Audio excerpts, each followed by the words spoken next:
Ima. Nikwambie nini sasa?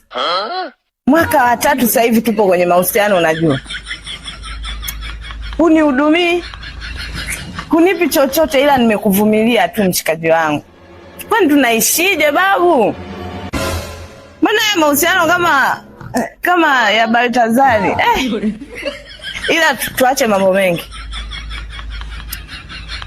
Najua tu sasa hivi mambo yako hayajakaa sawa. Ila akikaa sawa, mimi na wewe tuko mbali sana. Sana. Sio sana. Sasa unakubali sana ndio unavyokubali hivyo upunguze na mambo ya kwenda punguza ushirikina. Mkumbuke hata Mungu wako unajua. Sio da. Mkumbuke Mungu wako. Huyo mganga wako na yana mganga wake. Yaani wewe kabla hujaenda kukuroga yeye kashaenda kurogwa. Kuwa makini. By the way, nikuletea zawadi.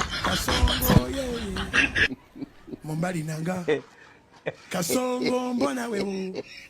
Songa libala. Oh yeah. Kasongo mbona wewe? Mbona wewe? Mombali nanga.